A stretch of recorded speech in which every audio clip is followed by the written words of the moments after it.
Coucou la famille, bienvenue sur la chaîne. Heureux de vous retrouver aujourd'hui pour une nouvelle vidéo. Bien sûr, avant de rentrer dans le vif du sujet, j'invite tous ceux et celles qui aiment le contenu à liker et à partager la vidéo. Maintenant, la Ligue des Champions, les quarts de finale sont terminés. Les quarts de finale aller ont été bouclés. Tous les matchs vont se jouer maintenant la semaine prochaine au retour. Maintenant, notre attention est portée sur la Liga avec le match qui nous attend ce week-end, le Real Madrid face à Mallorca. Et pour moi, il y a obligation de victoire. Le Real, les 4 prochains matchs, il les gagne, il remporte le championnat. C'est obligatoire. Mais dans les 4 matchs, il y a Mallorca, qui n'est pas une équipe facile. Il y a le FC Barcelone, qui est notre rival le plus difficile. Et ensuite, il y aura d'autres matchs, dont le Girona Barcelone, lors du mois de mai, qui peut-être va offrir ce trophée au Real. Tout dépend des résultats qui vont être faits bien avant. Donc, suite à cela, on a un match retour qui nous attend à Manchester City, à l'Etihad Stadium, et on y va avec un effectif réduit, parce que lors de ce match retour, on n'aura pas Aurélien Tchouaméni. Donc pour ce faire, moi, face à Mallorca, j'aurais conseillé une rotation complète, parce que certaines équipes, dont la Ligue 1 par exemple, le PSG qui ne jouera pas ce week-end, aura plus de jours de repos quand ils vont jouer le FC Barcelone mardi prochain. Donc le Real Madrid qui n'ont pas joué la semaine prochaine ils vont jouer ce week-end face à Mallorca. Et pour moi, c'est le moment de donner du temps de jeu aux joueurs qui n'ont pas assez de temps de jeu. Par exemple, Arda Güler, par exemple, Brahim Diaz, par exemple, le retour de Militao. Et c'est très important. Parce que face à City, il se dit que Ancelotti souhaite que Militao soit titulaire. Pour que Militao soit titulaire, il faut que Militao retrouve un minimum de temps de jeu. Et ça, c'est plus que nécessaire. Je pense que le match face à Mallorca tombe à point nommé. C'est le moment pour le Militao de faire son retour dans le 11 titulaire. Est-ce qu'on doit s'attendre à une top performance de Militao? Pas du tout. Et c'est pour cela que moi, j'ai décidé de faire une petite prédiction du 11 qui devrait être titulaire face à Mallorca. Je vous l'affiche tout de suite à l'écran. On a dans les buts Lounine. Moi, je ne fais pas confiance à Kepa. Je préfère laisser Lounine dans les buts pour le remettre un petit peu en confiance. Surtout face à sa soi-disant mauvaise performance face à Manchester City. Sur le côté droit, je fais reposer Cavani, je fais jouer Lucas Vazquez, même si je sais que c'est pas son poste. Mais quand même, je pense que sur le plan de jeu, ça peut faire du sens. En défense centrale, je passe sur Militao Nacho, même si beaucoup aimeraient voir Tchouaméni en centrale, parce que Tchouaméni ne va pas jouer face à City, afin d'apporter une certaine solidité aux côtés de Militao, je peux comprendre. Mais pour moi, je préfère mettre Nacho en confiance aussi face à Mallorca, pour que Nacho lui aussi puisse aller face à City avec un minimum de confiance. Donc Nacho, Militao, pour moi, la paire centrale. Je mets Fran Garcia sur le côté gauche. Devant la défense, Aurélien Tchouaméni qui pour moi doit jouer tout ce match face à Mallorca. Ceballos pour faire reposer un tout petit peu Valverde. Et aussi Luka Modric pour que Luka Modric, même si on sait que Modric, avec son tout petit peu de temps de jeu qu'il a eu cette saison, il nous donne quand même des performances plus qu'honorables. Ensuite, il y a Brahim Diaz en attaque, je mets Brahim Diaz, Arda Güler et Ocelou.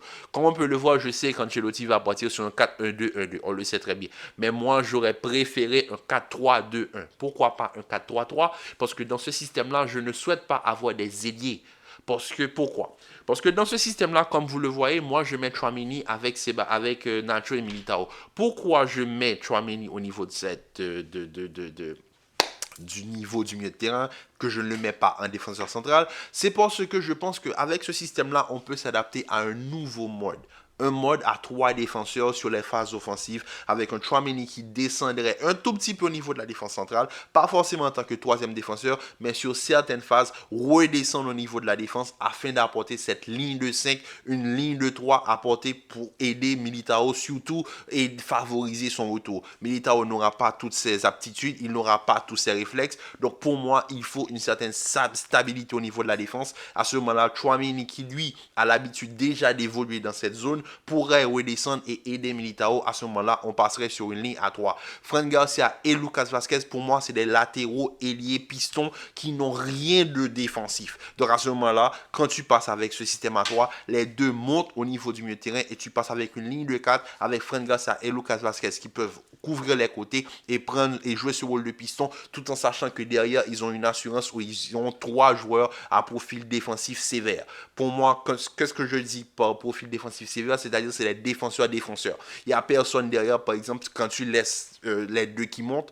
c'est pas, par exemple, un profil à la Toni Kroos qui est plus un joueur de ballon qu'un joueur défensif. À ce moment-là, tu sais que tu as derrière Tchouaméni, Nacho et Militao, trois joueurs défensifs agressifs. Donc c'est pour ça que j'appelle ce genre de système défense sévère. Ensuite, Ceballos et Modric, je pense que les deux sont des joueurs de ballon. Ils peuvent défendre et autant attaquer, surtout Ceballos qui, lui, je pense, a besoin d'avoir un tout petit peu de temps de jeu quand même. Je pense que Ceballos a été assez délaissé de la part d'Ancelotti et c'est le moment de lui redonner un petit peu de confiance, sachant qu'on est dans la période la plus cloche de l'année. Et à ce moment-là, Arda Güler et Brahim Diaz, pourquoi je ne les veux pas sur le côté? C'est parce que les deux sont deux meneurs de jeu qui peuvent jouer face au jeu et j'ai pas envie de les avoir sur le côté. Pour le moment, je pense que le jeu sur les côtés devrait venir surtout de Fran Garcia et de Lucas Vazquez, sachant que les deux sont des profils plus offensifs que défensifs et les deux ont une chose en plus, c'est qu'ils ont des qualités de centre exceptionnelles. Sachant qu'en plus tu joues avec Ocelot en tant que point de fixation devant, c'est parfait. Pour moi, ce serait le système parfait.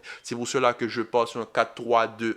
Mais on sait tous qu'Ancelotti va partir sur un 4-1-2-1-2. Maintenant, même avec ce système, on peut still jouer le 4-1-2-1-2 avec peut-être Arda Güler derrière Brahim Diaz et Ocelot. Mais pour moi, quand ils vont jouer sur le terrain, il n'y aura pas ce 4-1-2-1-2 en losange. Il y aura peut-être un 4-4-2 avec Brahim Diaz et Ceballos qui va prendre un côté avec un Tchouaméni Modric en double pivot pour moi qui peut faire l'affaire, mais quand même, j'espérais un tout petit peu plus, ou bien un 4-3-2-1, on ne sait pas, comme je l'ai fait là sur le papier, avec peut-être un Arda Güler et Brahim Diaz qui, eux, vont tourner autour de Ocelot, et Ocelot qui va être surtout ce point de fixation afin de jouer en remise, et surtout un Ocelot qui va être là pour gêner les défenseurs, surtout sur les centres que peuvent apporter Lucas Vazquez et Fran Garcia.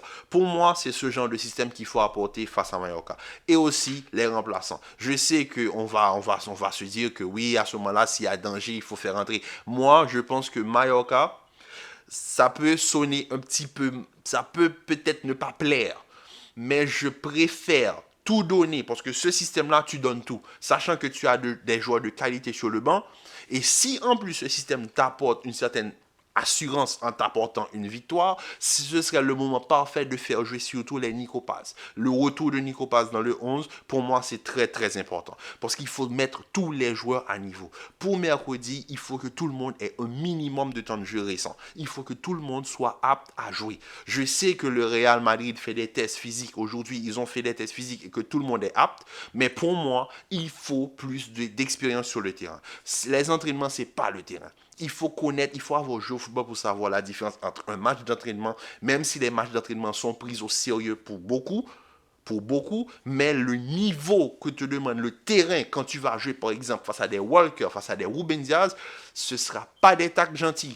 Il faut une certaine rigueur. Et là, face à Mallorca, l'une des équipes les plus dures d'Espagne, ils ont pas atteint la finale de la Coupe du Roi parce qu'ils ont eu le champ libre. Non, c'est une équipe très difficile. Et c'est pour cela que pour moi, je pense que ce système de 4-3-2-1, venir avec des joueurs que Mallorca n'a pas encore le paramètre pour les gérer, pour moi, ce serait plus que honorable de la part d'Ancelotti. À mon avis, c'est le 11 que le Real Madrid devrait aligner face à Mallorca. Pour moi, qui est un match où on a obligation de victoire. Maintenant, dites-moi en commentaire ce que vous pensez de mon 11 face à Mallorca. Dites-moi ce que vous pensez surtout de ce que Ancelotti doit faire. S'il vous plaît, tout ce que je demande au Real Madrid, c'est de ne pas nous refaire ce qu'ils ont fait l'année dernière. Je vous en prie, je vous en supplie. Tout sauf ça. On ne pourra pas prendre deux déculottés à l'Etihad Stadium 2 années d'affilée. Non, non, non. S'il vous plaît. Tout sauf ça. En tout cas, la famille, je vous dis à très vite pour une nouvelle vidéo. Dans la foulée, il y aura une vidéo pour parler du match d'Arsenal face au Bayern de Munich. Donc sur ce, je vous dis à tout à l'heure pour une nouvelle vidéo. Commentez, likez, partagez. Restez en paix et en santé et on se dit à très vite pour une nouvelle vidéo. Peace.